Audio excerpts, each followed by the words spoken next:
السلام علیکم و السلام رحمت علیکم الله و و رحمت الله و برکاته. برکاته. الله شما حیاکم زنده الله. نگه دارد. ما زلنا تو مع هنوز در موضوع موضوع میراث قرار الوارث. داریم. اینک أسباب سبب‌های الميراث. میراث. ما هي سبب‌هایی الأسباب که با التي توسط من آن یک خلالها انسان از يرث دیگر میراث میبرد الإنسان کدام‌هایند؟ الآخر؟ اینجا سه سبب وجود هي دارد 3 أسباب، و ترتیب آن چنین وهي است: دامادی، المصاهرة نسب و ولا. والنسب والولاء. این از سه سبب میراث. لا دیگر توجد هیچ أسباب سببی أخرى، وجود ندارد.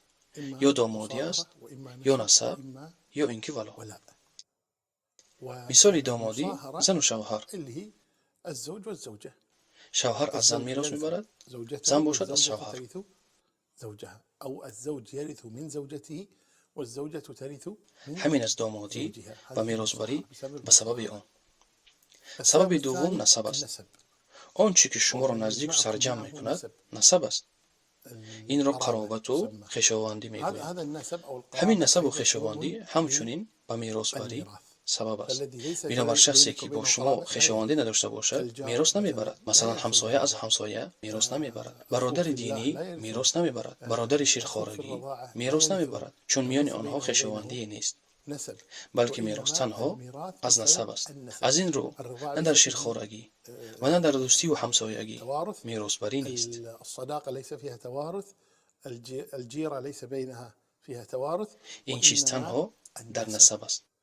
الأمر قسم الثاني سیوم الولاء، ولا، وهذا و خاص این مخصوص غلامداران است. بال- شخصی که غلام یا من كان کنیز داشته له باشد، عبد مملوك سپس او را از وكان برای الله تبارک و مملوكا تعالی آزاد ثم کند. اعتقه لوجه الله تبارك در این حال وتعالى، او به فيكون غلامش هذا احسان و قد عزت و أنعم عليه، احترام کرد، با ایشان يعني نفع رساند، نفعه، چون او را از برای الله أكرمه، آزاد لأنه کرد. اعتقه لوجه الله.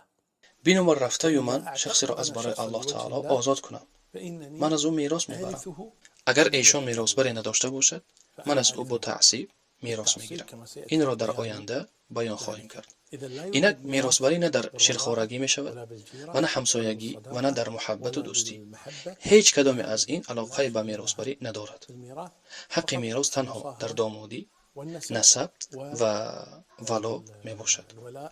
و در آینده وسيأتي نزدیک شرح ذلك انشاءالله إن این شاء الله. مسئله را روشن‌تر بیان خواهیم کرد.